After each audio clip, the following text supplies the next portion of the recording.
आप सभी का इस मेवाड़ की कहानी में फिर से स्वागत है। ये इस सीरीज का दूसरा एपिसोड है।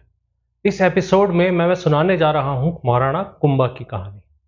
राणा मोकल की हत्या के बाद चचा और मेरा को रोकने राणा मोकल की माँ हंसाबाई, जो कि मंडोर जोधपुर से थी, वो अपने भाई राव रणमल की मदद मांगती है। रणमल मेवाड़ पर आक्रमण कर चचा और मेरा को भगा देता है और हंसाबाई के पुत्र राजकुमार कुंभकर्ण को मेवाड़ का राणा बना देता है। उस समय कुंभकर्ण मात्र 13 साल के थे जब वे मेवाड़ के राजा बन गए थे।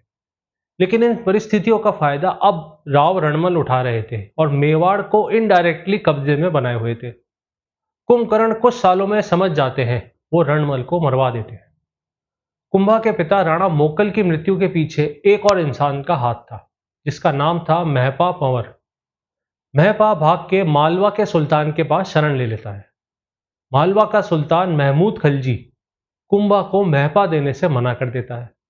इस पर फिर एक जंग होती है, महाराणा कुंभा और मालवा के सुल्तान महमूद खलजी के बीच। इस जंग को बैटल ऑफ सरंगपुर के नाम से याद रखा जाता है। 1437 में जब ये दोनों सेना एक दूसरे का सामना करती हैं, तो कहते हैं कि कुंभा ने महमूद की सेना की धज्जियां उड़ा दी थी। सुल्तान महपा से जंग के बीच ही कह देता है कि वो उसे पनाह नहीं दे सकता और सुल्तान खुद भाग के मांडू के किले में छुप जाता है। मांडू यानी कि आज का मांडव, ये मध्य प्रदेश में है। महपा बच के गुजरात भाग जाता है। इधर कुंभा सुल्तान का पीछा करते हुए मांडू के किले पर आक्रमण करता है। कुंभा किला जीतता है और सुल्तान को बंदी बनाकर मेवाड़ ले आता है। हालांकि 6 महीने बाद कुंभा सुल्तान को आजाद कर देता है। कुंभा मालवा से गैगरो, रणथंभौर, सरंगपुर और नारवाड़ को मेवाड़ में जोड़ लेता है। इसी भव्य जीत पर महाराणा कुंभा चित्तौड़ के किले में बनाता है विजय स्तंभ, द टावर ऑफ विक्ट्री। ये चित्तौड़ के किले का वो बेहतरीन हिस्सा है जिसे देखने दुनिया से लोग आते हैं। आप आज भी इसे देख सकते हैं। इसके बाद महाराणा कुंभा एक जंग जीतता है जिसमें 3 शत्रु आक्रमण करते हैं मेवाड़ पर 3 तरफ से। ये एक शानदार जंग थी जो कि बताती है कि कितने कुशल जनरल थे महाराणा कुंभा। लेकिन इस जंग की शुरुआत होती है नागौर से।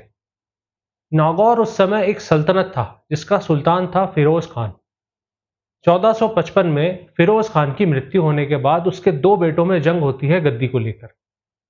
छोटा भाई मुजाहिद खान बड़े भाई शम्स खान को भगा देता है और शम्स खान आता है महाराणा कुंभा के पास। महाराणा कुंभा इस शर्त पर मदद करने को तैयार होते हैं कि नागौर मेवाड़ के अधीन अपने आप को मानेगा और अपने किले की दीवार को हटा देगा। शम्स तैयार हो जाता है इन शर्तों पे और महाराणा कुंभा नागौर पे आक्रमण करते हैं और किले को जीत लेते हैं। वो फिर शम्स खान को सुल्तान बना देते हैं नागौर का। इधर कुंभा के वापस मेवाड़ आते ही शम्स खान दगा दे देता है और अपने आप को स्वतंत्र घोषित कर देता है और दीवारों को तोड़ने की बजाय मजबूत करना शुरू कर देता है। फलस्वरूप कुंभा को वापस नागौर पर आक्रमण करना पड़ता है और नागौर को अब मेवाड़ के अधीन ही कर लेता है शम्स खान को हरा के।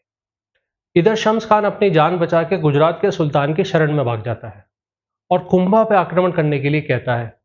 गुजरात का सुल्तान अपने 2 सिपह सलारों के साथ एक सेना को नागौर जीतने भेजता है। महाराणा कुंभा इस सेना को नागौर तक बिना रोक टोक आने देते हैं और नागौर आते ही ऐसा हमला करते हैं कि पूरी सेना को पूरी तरह ही खत्म कर देते हैं। कहते हैं 2-3 लोग ही जिंदा वापस गए थे गुजरात के सुल्तान को बताने कि हार गए। अब इधर गुजरात सुल्तान और मालवा सुल्तान के बीच एक संधि होती है चंपानेर में।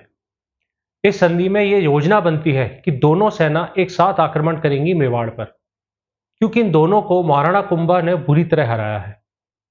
भाव बदले का भी था और ख्वाब मेवाड़ जीतने का भी था।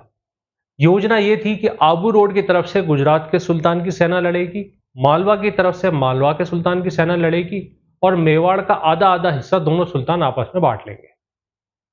आबू रोड की तरफ से जब गुजरात के सुल्तान की सेना बढ़ती है तो सुल्तान खुद तो कुंभलगढ़ की ओर बढ़ता है और अपनी एक सेना टुकड़ी आबू की ओर भेजता है नागौर को आगे जीतने के ख्वाब से।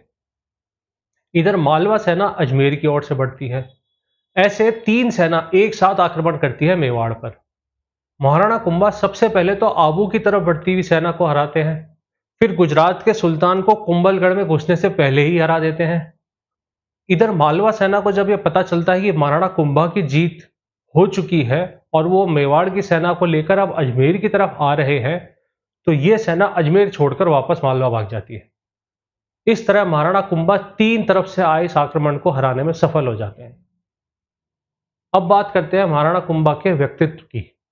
वो महाराणा कुंभा ही थे जिनके काल में मेवाड़ में 32 दुर्ग बनते हैं, दुर्ग यानी फोर्ट, जिसमें कुंभलगढ़ भी बनता है।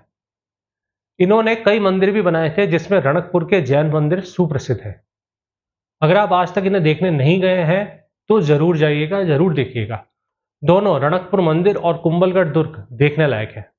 अति सुंदर नक्काशी है इन मंदिरों में, और कुंभलगढ़ किले की दीवार विश्व में सबसे लंबी दीवार है किसी किले की, 38 किलोमीटर लंबी, और इतनी मोटी कि एक घुड़सवार दस्ता आराम से गश्त कर सकता है इस पर। यह किला यूनेस्को वर्ल्ड हेरिटेज साइट में भी आता है। इनके अलावा महाराणा कुंभा एक प्रसिद्ध विद्वान भी थे, जिन्होंने वेद उपनिषद पढ़ रखे थे। उन्होंने गीता गोविंद पे अपनी टिप्पणी लिखी थी। वो एक कुख्यात संगीतकार भी थे, वीणा के। उन्होंने संगीत राज, संगीत मीमांसा आदि की रचना भी की थी। महाराणा कुंभा के नाम पर आज भी उदयपुर में कुंभा संगीत फेस्टिवल का आयोजन होता है हर साल। महाराणा कुंभा के काल को मेवाड़ का स्वर्णिम युग कहा जाता है। कला, संगीत, जंग, मेवाड़ का विस्तार, यानी कि हर क्षेत्र में महाराणा कुंभा मेवाड़ को ऊंचाइयों तक ले गए थे। मगर अफसोस यह है कि इतने बड़े राजा का अंत बहुत ही दुखद हुआ।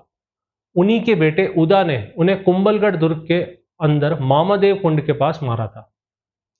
इस हत्या के बाद उदा और उसके भाई रायमल के बीच गद्दी को लेकर लड़ाई चलती है, और मेवाड़ पर काले बादल रहते हैं कुछ साल तक, जब तक कि रायमल का बेटा संग्राम सिंह अगला महाराणा नहीं बनता। उदा कहते हैं बिजली गिरने से मरा था। पिता के हत्यारे को आकाश ने खुद मारा था। महाराणा संग्राम सिंह यानी कि राणा सांगा राजपूतों में आज तक के सबसे बड़े योद्धाओं में से एक माने जाते हैं। ये वो योद्धा थे जो कि शरीर पे 80 घाव के बाद भी लड़ते चले जाते थे। एक आंख, एक हाथ और एक पैर खो देने के बावजूद जंग में उतरकर जो शत्रुओं को रोन दे, वो है राणा सांगा। शूरवीरों में शूरवीर राणा सांगा। मगर राणा सांगा की कहानी में प्रमुख केवल ये नहीं था कि वो कितने वीर थे, बल्कि वो इकलौते राणा थे इस मेवाड़ वंश के जिन्होंने सभी राजपूतों को जोड़ा था मुगलों के खिलाफ युद्ध में।